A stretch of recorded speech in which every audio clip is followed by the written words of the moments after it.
I'm GREYMOND. I'm an expert in OCD recovery because for the last 19 years, I've been helping people fully recover from OCD. If you would like to do personal coaching with me, all the information is on youhaveocd.com. You can sign up from there. Let's talk about how to clearly identify an OCD thought. An OCD thought will come in very strongly. So it will come in with an intent to get you to do an action. Whether it will be rumination, figure something out. What if something, worst case scenario? And it's a prompt for you to figure it out.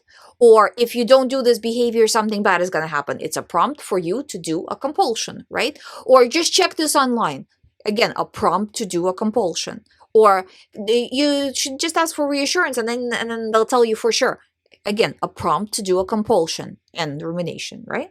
So if it comes in wanting something from you, that's OCD.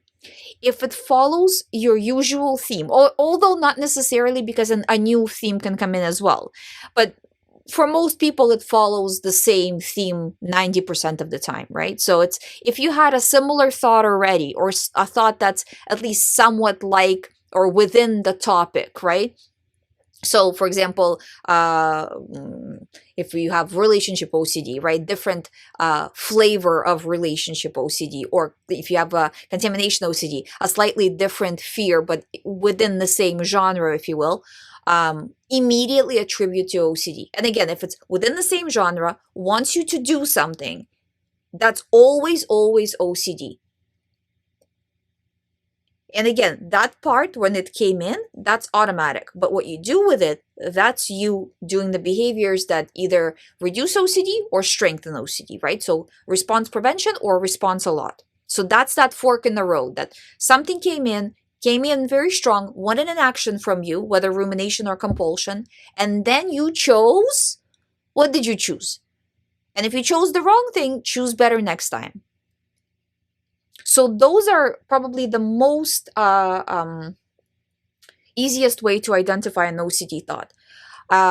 What doesn't matter in an OCD thought is, does the thought come in with anxiety or does not come in with anxiety?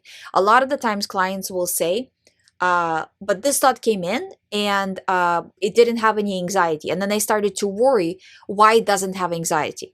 It doesn't matter if an OCD thought comes in with anxiety or without anxiety, and then you get anxiety about not having anxiety. It's the same exact thing. It's just trying to get you on something.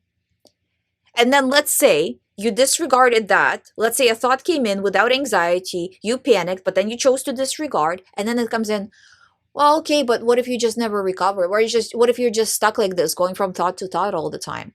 That's also bait. That's second round of the same thing. Now it's trying to get you to ruminate about recovery. So you have to be aware of, what am I reacting? What am I reacting? Would a person without OCD be reacting to this? No, they wouldn't. I'm telling you right now, they wouldn't. So all of these key things, right? I would say the less you research OCD generally, the better, because by now, and you probably watched enough of my videos as well, it's ruminating about how you feel is not a good thing.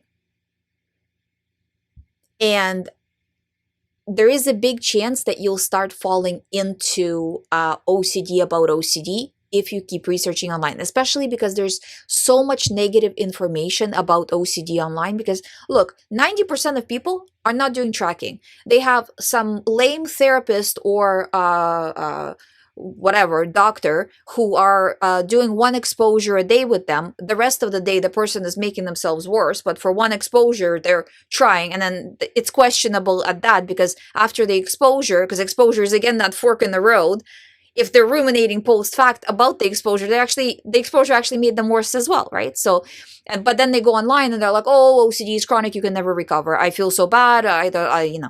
So don't go online. Live your life as if you're already OCD recovered, as if you're already over it. Because what we want to show the brain is, we want to show the brain what normalcy, and nobody's really normal, but you know what I'm saying, what normalcy looks like. So show it in the way you act, in the way you look, in what you do, in where you go. Do this as if you already don't have OCD. That's going to make a big impact.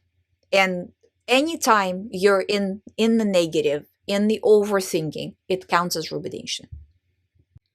Thank you for listening. If you have not subscribed, please subscribe. If you would like to do private coaching with me, please sign up through youhaveocd.com. I'll see you tomorrow.